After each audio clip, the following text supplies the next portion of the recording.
আসসালামু আলাইকুম dear viewer, software YouTube চ্যানেলে মাইএসকিউএল ডাটাবেস টিউটোরিয়াল সিরিজে আপনাকে স্বাগতম। এই ভিডিওতে আমরা দেখব কিভাবে এবং কতভাবে টেবিলে ডাটা ইনসার্ট করা যায়।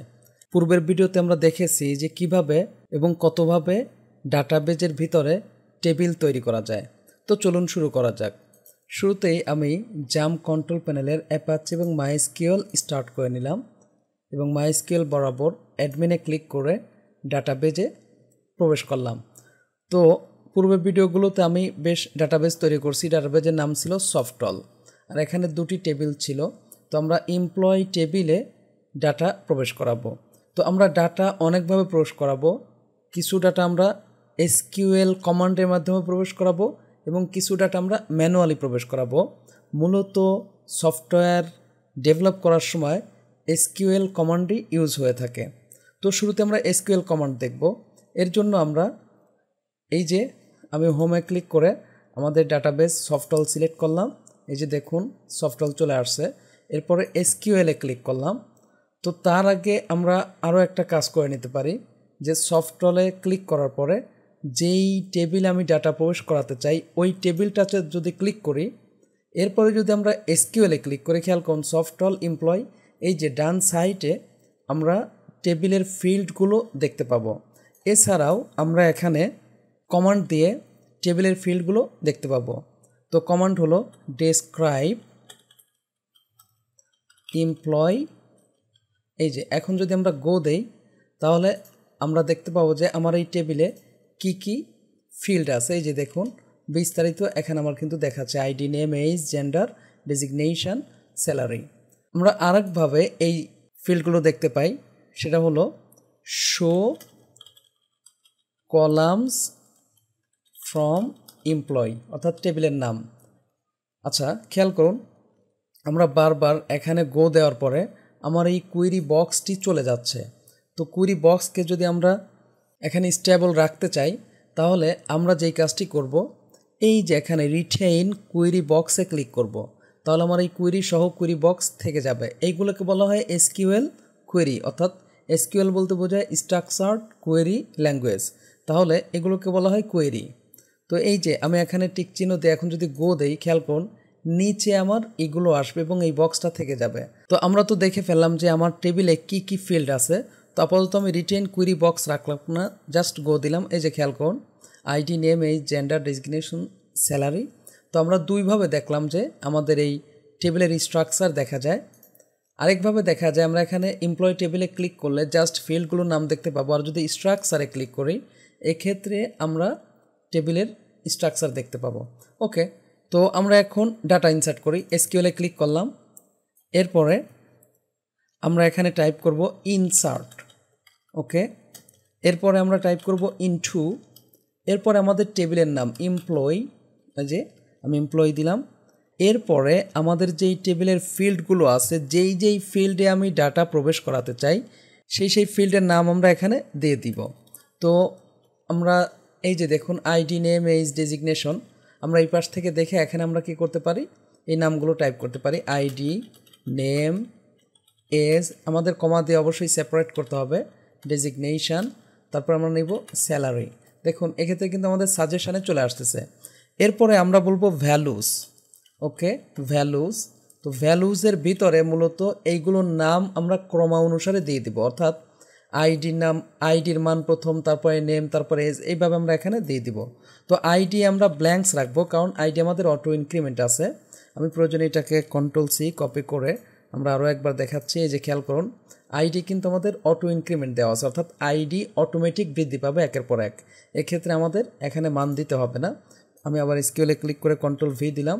তো এরপরে আমরা যেহেতু নেম, খেয়াল করুন নেমের ক্ষেত্রে আমরা কামাল দিলাম, কমা এজ। খেয়াল করুন এজ কিন্তু আমার ইন্টিজার ছিল, আর ইন্টিজার ভ্যালুকে আমরা চাইলে এইভাবে উন্মুক্ত অর্থাৎ স্ট্রিং করার প্রয়োজন হবে না। কিন্তু যদি আমরা এই যে খেয়াল করুন ডেজিগনেশন, আচ্ছা খেয়াল করুন এই জায়গায় কিন্তু আমাদের একটু ভুল হয়েছে। এই যে জেন্ডার কিন্তু আমরা নেই, তাহলে আইডি, নেম, এজ, এরপরে কিন্তু আমাদের জেন্ডার আসবে। তো আমরা এখানে জেন্ডার দিয়ে নিলাম।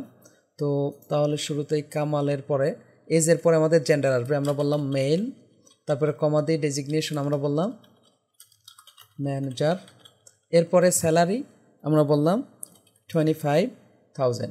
ওকে, আমাদের অলরেডি কুইরি লেখা হয়েছে। কোনো কারণে যদি আমার কোথাও এই কুইরি লিখতে গিয়ে ভুল হয়, এরপরে যদি আমরা গো দেই তাহলে আমরা এই জায়গায় একটি এরর পাবো। তো এর জন্য আমরা রিটেন কোয়েরি বক্স দিয়ে রাখলাম। খেয়াল করুন এই যে আমাদের কিন্তু এরর আসছে, খেয়াল করছেন? তো আমি রিটেন কোয়েরি বক্স ছাড়াও এই কোয়েরিটা পাবো, আর একভাবে দেখাবো। তো গো দিলে কি হচ্ছে, আমাদের কিন্তু এখানে এরর দেখাচ্ছে। তো আমরা কি এরর করেছি, যে এখানে কমা বাদ দিয়েছিলাম। তো এখন যদি আমরা গো দেই তাহলে আমাদের এই ডাটা আমাদের এমপ্লয়ি টেবিলে চলে যাবে। এই যে আমি গো দিলাম, খেয়াল করুন 1 রো ইনসার্টেড রো আইডি 1। আচ্ছা, যেহেতু আমাদের টেবিল এখানে সিলেক্ট আছে, আমরা যদি এখন ব্রাউজে ক্লিক করি আমার কি ডাটা প্রবেশ করছে সেই ডাটাগুলো আমরা দেখতে পাবো। অর্থাৎ ব্রাউজে ক্লিক করলে আমাদের টেবিলে যত ডাটা থাকবে সবগুলো ডাটাই দেখতে পাবো। তাহলে আমরা একটি প্রসেস দেখলাম যে কিভাবে টেবিলে ডাটা ইনসার্ট করা যায়। এখন আমরা আরও একটি প্রসেস দেখব, সেটা হচ্ছে যে খেয়াল করুন আমরা এখানে বললাম ইনসার্ট ইনটু এমপ্লয়ি। এক্ষেত্রে আমরা আগের বার ফিল্ডের নামগুলো নিয়েছিলাম, আমরা এক্ষেত্রে ফিল্ডের নাম না নিয়ে সরাসরি ভ্যালুজ দিয়ে, এই যে খেয়াল করুন ভ্যালুজ দিলাম, এরপরে আমরা ভ্যালুগুলো দিতে থাকবো। তো ভ্যালু কিভাবে, প্রথমে আমরা ব্ল্যাঙ্কস রাখলাম, এরপরে কী করি নেমের ভ্যালু দিব। যেমন আমি এখানে বললাম আবিদ কমা, এখানে আমরা এজ দিয়ে দিব 20 দিলাম, তারপরে আমরা জেন্ডার দেই মেল, এরপরে আমরা ডেজিগনেশন দিলাম ম্যানেজার, তারপরে আমরা ধরেন যে স্যালারি দিলাম 26,000। এখন আমরা গো দিব। ওকে, এই যে দেখুন, তো এখন এখানে যেহেতু আমাদের এই যেইভাবে যদি সবুজ চিহ্ন আসে তাহলে আমরা বুঝে নেব যে আমার ডাটা প্রবেশ করছে। 1 রো ইনসার্টেড রো আইডি 2। তো আমরা যদি এখন ব্রাউজে ক্লিক করে যে দেখুন 2 নাম্বার আইডির এই ডাটাটা প্রবেশ করছে, তার মানে এই আইডি কিন্তু অটোমেটিক বৃদ্ধি পাচ্ছে, আমরা দেখতে পাচ্ছি। ওকে, আমরা আরেকভাবে দেখব যে কিভাবে আমরা ডাটা ইনসার্ট করতে পারি। তো তার আগে আমরা আরও একটা জিনিস দেখি, যে খেয়াল করুন আমি এখানে বললাম ইনসার্ট ইনটু এমপ্লয়ি, এরপরে মনে করুন আমরা এখানে ফিল্ডের নাম দিয়ে দিলাম ID, name, age, gender, designation, তারপর আমরা স্যালারি বললাম। তো এক্ষেত্রে আমরা কিন্তু টাইপ করছি, তো আমি একটা জায়গায় ভুল করি, ভুল করলে দেখুন কি হয়। তো আমি ডেজিগনেশন না দিয়ে এখানে অন্যরকমভাবে ভুল করেছি।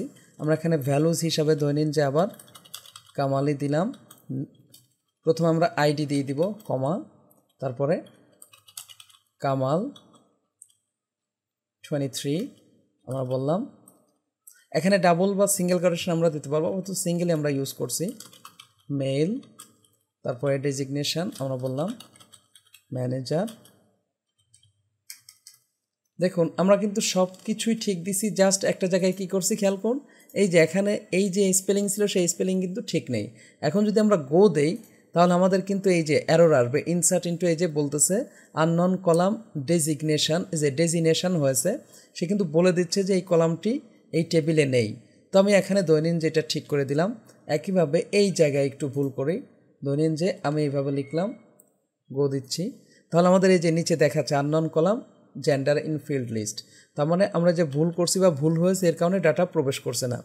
তো এই কাজটা এখন আমরা আরও সুন্দরভাবে করতে পারি যেন আমাদের ভুল না হয়, যেহেতু আমরা টেবিল সিলেক্ট করে নিয়েছিলাম আর এই পাশে আমার সবগুলো আসছে। তো সেটা কিভাবে, এই যে দেখুন জাস্ট এখানে আমরা ডাবল ক্লিক করব কমা দিয়ে, আবার এখানে ডাবল ক্লিক। তো এই ক্ষেত্রে আমাদের কী হবে, যে ব্যাকওয়ার্ড কোটেশন দিয়ে সে নিয়ে আসবে। তো সমস্যা নেই, এইটা দেওয়ার অর্থ হচ্ছে যে যদি এই নামে কোনো কিওয়ার্ড থাকে তাহলে সেটা অ্যাভয়েড করবে, তাই আমাদের এসকিউএল অটো এটা দিয়ে থাকে। এই যে দেখুন এই যে ক্লিক করছি কমা জেন্ডার কমা ডেজিগনেশন কমা স্যালারি। তো এক্ষেত্রে কী হলো, আমাদের কিন্তু ভুল হওয়ার আর কোনো সম্ভাবনা নেই, কারণ আমরা এখানে ডাইরেক্ট ক্লিক করে এটা নিয়ে আসছি। তো এখন যদি আমরা গো দেই তাহলে কিন্তু আমাদের আর কোনো ভুল থাকবে না। এই যে দেখুন অলরেডি আমার ডাটা প্রবেশ করছে রো আইডি 3। তো আমরা এখানে যদি ক্লিক করি ব্রাউজে, এই যে দেখুন কামাল আবিদ কামাল অলরেডি সব কিছু চলে আসছে। তো আমরা আরও একভাবে ইনসার্ট করব ডাটা, সেটা হলো জাস্ট আমরা টাইপ করলাম ইনসার্ট, এরপর আমরা বলি ইনটু বলবো না এখন, এমপ্লয় মূলত আমরা যারা ডেভেলপিং করে থাকি তারা এই ফরম্যাটটা বেশি ইউজ করে থাকি। জাস্ট সেট বললাম, সেট বলে আমি আইডিকে এখন আর নিবই না, জাস্ট এখানে যে নেমে ক্লিক করছি এইভাবে আমরা মান সরাসরি দিয়ে দেব। তো এখানে যেমন আমি জামাল দিলাম কমা দিয়ে। তো এই ক্ষেত্রে সুবিধা হচ্ছে যে দেখুন আমি এস কিন্তু নেই জেন্ডার নিছি। এক্ষেত্রে সুবিধা হচ্ছে যে আপনার ফিল্ডগুলো থাকলেই হলো, তাতে এলোমেলো হলেও কোনো সমস্যা নেই। যেমন আমি জেন্ডার এখানে বললাম মেল, ডেজিগনেশন এক্সিকিউটিভ, ওকে। তারপর আমি ধরে নিন যে এজ নিলাম 25, কমা তারপরে আমরা স্যালারি নিলাম ধরে নিন যে আমি এই যে। তো এক্ষেত্রে কী হলো খেয়াল করছেন, আমাদের নেম তারপরে কিন্তু জেন্ডার, নেমের পরে এজ আসার কথা ছিল, ইভেন আইডি আমরা কিন্তু এখানে ইউজই করি নাই। তো এইতে সুবিধা হচ্ছে যে আপনার এই ক্ষেত্রে সিরিয়াল মেইনটেইন করার কোনো দরকার হবে না। মূলত ডেভেলপিংয়ের সময় আমরা এভাবেই ডাটাবেজে ডাটা নিয়ে থাকি প্রোগ্রামিং ল্যাঙ্গুয়েজের মাধ্যমে। তো এখন যদি আমরা গো দেই, খেয়াল করুন এক্ষেত্রে আবার কোথাও যদি এই যে কমা মিস করলে কী হবে, আমাকে কিন্তু বলবে যে এরর আছে। কোথায় এরর? এই যে 3 নম্বর লাইনে বলতেছে। তার মানে এখানে কি এই লাইনটা দেখাচ্ছে, মূলত যেই লাইনে এরর দেখায় সেই লাইন বা তার উপরে লাইন আমরা খোঁজ নিয়ে থাকি। এই যে কমা এখানে মিস করেছি, তো আমি গো দেই। এই যে দেখুন ডাটা প্রবেশ করছি, ইনসার্ট রো আইডি 4। আমি ব্রাউজে ক্লিক করে এই যে দেখুন 4টা ডাটা আমার অলরেডি কিন্তু প্রবেশ করছে। এখন এই মুহূর্তে আমরা যেটা দেখব যে আমরা তো সিঙ্গেল ডাটা অলরেডি প্রবেশ করালাম, এখন আমরা চাচ্ছি যে একাধিক ডাটা একসাথে প্রবেশ করাবো। তো তার জন্য আমরা যেই কাজটি করব, ওকে, আমরা এখানে লিখলাম ইনসার্ট ইনটু, আমরা এমপ্লয়ি বললাম। তো আমরা তো আগে দেখেছি যে এখানে ফিল্ড নাম দিলেও হয় না দিলেও হয়, তো আমরা এখন ভ্যালুজ ইউজ করব, ভ্যালুজ। এরপরে আমরা ভ্যালুগুলো একের পর এক দিব। আমি বললাম ধরে নিন যে কামাল, তারপরে 26, কমা মেল, তারপরে আমরা বললাম অপারেটর, এরপর আমরা বললাম 14,000। তো একাধিক ডাটা যদি আমরা প্রবেশ করাতে চাই তাহলে এক্ষেত্রে এভাবে কমা দিয়ে আবার আমরা এইভাবে দিতে পারবো। এই যে কমা দিলাম, আমরা বললাম জামাল, আমরা বললাম 40, মেল অপারেটর, আমরা বললাম 15,000, ওকে, কমা। তাহলে এভাবে আমরা একের পর এক ডাটা প্রবেশ করাতে পারবো। যেমন আমি দিলাম আমিন, তারপরে আমরা বললাম 43, মেল ম্যানেজার, এরপরে আমরা বললাম 50,000। এখন লাস্টে আমরা সেমিকোলন দিয়ে দেবো, সেমিকোলন দিলেও হবে না দিলেও হবে। আচ্ছা, এই জায়গায় এই যে আমাদের কিন্তু একটু এরর ধরছে, কি এরর বলুন তো? এই যে ফার্স্ট ব্র্যাকেট আমরা ওপেন করি নাই এই জন্য। তো এইভাবে আমরা একাধিক ডাটা দিতে পারবো। কিভাবে? একসাথে যদি দিতে চাই কমা দিয়ে দিয়ে সেপারেট করে লাস্টে গিয়ে আমরা সেমিকোলন ইউজ করে থাকি। এখন যদি আমরা গো দিয়ে দেই তাহলে দেখতে পাবো যে আমার 3টা রো একসাথে ইনসার্ট হয়েছে। এই যে দেখুন 3 rows ইনসার্টেড রো আইডি 7।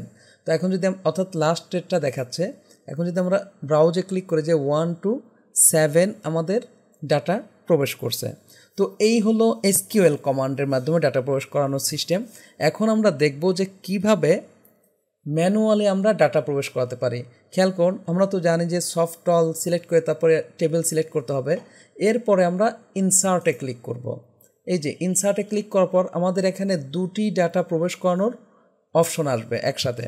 তো সেক্ষেত্রে ধরে নিন যে এখানে আমি আবার কামাল দিলাম, এজ বললাম 33, তারপরে মেইল, এখানে আমরা বললাম ম্যানেজার, তারপরে এখানে আমরা এই ঘরে না কিন্তু আমরা এই ডানের ঘরগুলো পূরণ করতে থাকবো। আমরা এখানে বললাম 50,000। এই যে আমরা চাইলে এটাও দিতে পারি, আবার এখানে ইগনোরের টিক চিহ্ন আছে। যাই হোক, এখানে আমরা এই যে আইডি কিন্তু ব্ল্যাঙ্কস রাখছি, কারণ আইডি আমরা দিব না, আইডি কে দিবে? আইডি ডাটাবেজ অটো দিবে। তো আমরা নেম থেকে শুরু করছি, এই যে জামাল, তারপরে আমরা বললাম 33, জেন্ডার মেল, আমরা বললাম অপারেটর, এরপরে স্যালারি নিলাম 33,000, ওকে। এখন যদি আমরা গো দেই এই যে দেখুন 2 rows ইনসার্টেড রো আইডি 9 এবং এই ক্ষেত্রে মজার জিনিস হচ্ছে যে আপনার কুইরিগুলো এভাবে চলে আসবে, খেয়াল করছেন?